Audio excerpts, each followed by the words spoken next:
Anong masasabi mo doon sa paninira ni Sam Versosa kay Yorme na marami daw binibenta si Yorme na hindi daw napakinabangan ng taong bayan? Ay, hindi naman totoo yun kasi napakinabangan na ng bayan yun.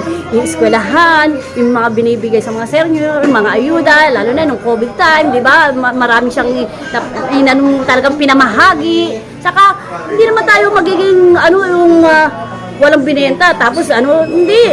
Aminado naman may binenta. Pero napakinabangan, hindi naging sinakin ba yun? Hindi sinarili. Pinamahagi niya sa tao. Yun lang ang natin dyan. Alam mo naman, hindi naman mawawala yung siraan-siraan. Alam mo naman yung mga ganyan, di ba? Pero at least, malinaw po sa tao na ang pera na pinagbintahan, napunta po sa taong bayan. Pinagawa ng ospital, eskwelahan, ano naman yan? pabahay, di ba? Pinayos yung Manila Zoo, Aroseros, ang dami pinailawan. Marami talaga, oo. Marami namang nagawa na So malinaw po na napunta sa taong bayan, hindi po sinarili. Kasi ang sabi kasi ni Sam Versosa napunta daw sa kanilang ibang politiko daw. Alam mo naman yung mga ganyan politiko.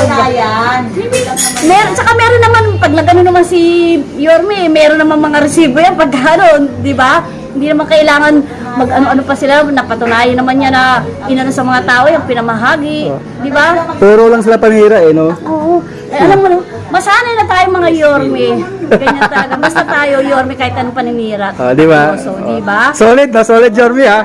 Solid Yorme. Solid Yorme yan. Isko pa rin. Di ba kuya? Isko pa rin. Isko pa rin. Lakas ni Isko dito. Tanong ko lang, di ba maraming nabinta na ari-arian si Yorme dito sa Maynila? Ang sabi kasi ni Sam Versosa, hindi daw napakinabangan ng taong bayan yung mga pinagbintahan. Gaano katotoo po yun, te? Nasa tao naman yan, alam naman nila na kung saan dinala ni Yorme yung mga pinagbentahan. Kaya kahit sabihin ni Sam Versosa yan, alam ng tao yan kung saan nadala. Opo. Saan napunta, te?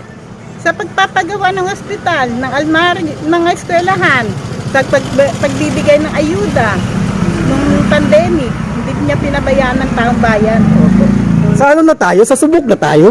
May napatunayan na di ba, te? Yes. Kasi, pupunta pa tayo dyan sa bagong pasok. Puro pa lang naman pangako yan. Yan nga ni Isbe. 2,000 na rin mga senior, maniwala ka dyan. Huwag kayong maniwala dyan, te. Gusto ko ipaliwanag sa inyo, sa bawat senior ha. Ang 2,000 ni Sam Versosa po, wala na pong kasunod yan. Kay Yorme po, 500 lang. Pero kung totalin mo lahat sa isang buwan na maibigay ni Yorme, hindi lang po 2,000, te. Baka nasa 4,000. Te, magkano ang cash? 500. Magkano ang gatas, insure? 2,200. Magkano yung vitamins? I think 800 yun ha. Magkano black rice? So ipalagay natin sa isang buwan na ma-receive nyo kay Yorme 4,000.